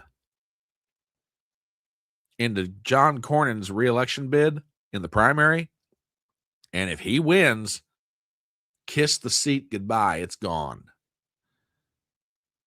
Because 30% of Texas Republicans, they ain't showing up for this guy. They've had enough. Just saying. All right. Let's get to a couple or three other things real quick before we skedaddle for the afternoon. One moment, please. We have a Nicolas Maduro update. Apparently, Nicolas Maduro was pulled out of his cell in New York City and brought down to the White House. And I don't know what all. Well, apparently there was some video taken of his visit with Donald Trump. And I don't know what Trump and Maduro were doing in this. This looks kind of weird. But anyway, check it out.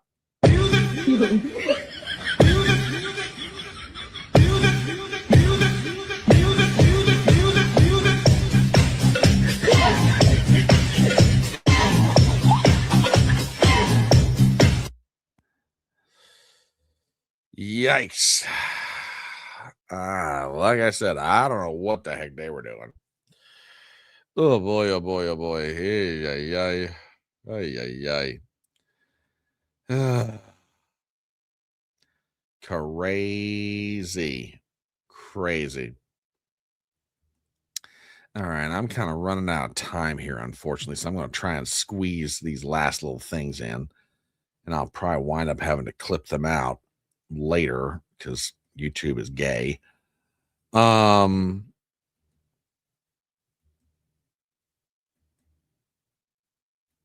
Let's see, which ones do I want to go with?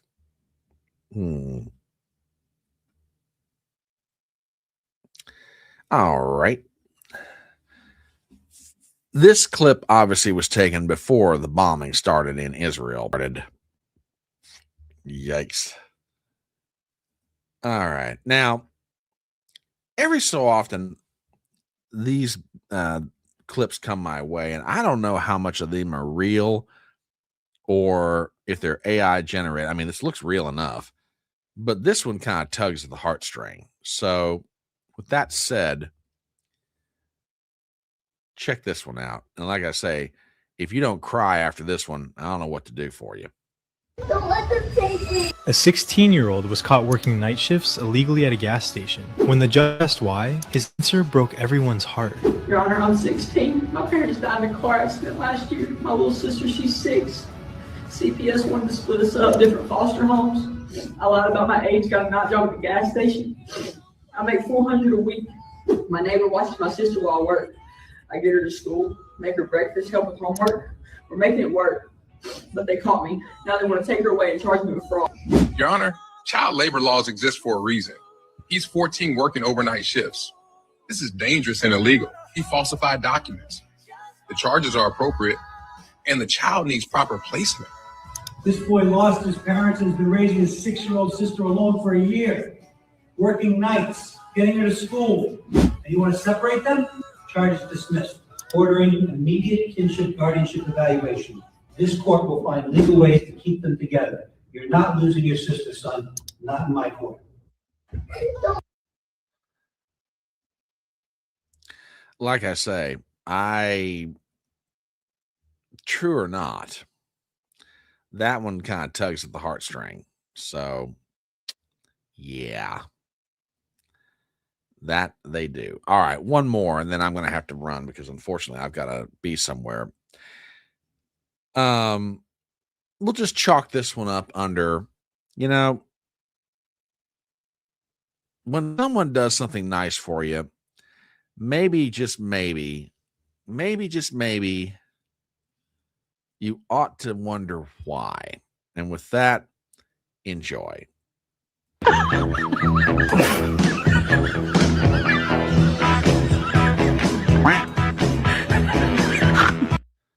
Yeah, let me take that out. Lest I get popped. She's being really sweet. She's putting his shoes away. A little smooth peck on the lips. He's like, what's going on? Like, oh, you keep the money. Oh, well, that's nice of her. Well, all right. Okay. Boy, she's being awfully. Look at that. Just, oh my goodness. My word. Okay, here it comes.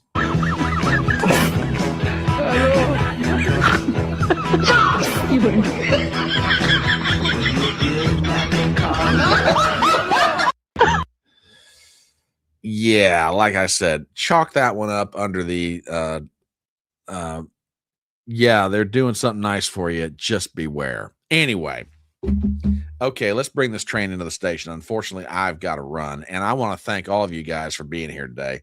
Whether you're out there on X, whether you're out there on YouTube, whether you're out there on Rumble, thank you so much for being a part of this Front Porch Brunch. We'll be back next week. I'm not sure what day yet, but it might be Tuesday.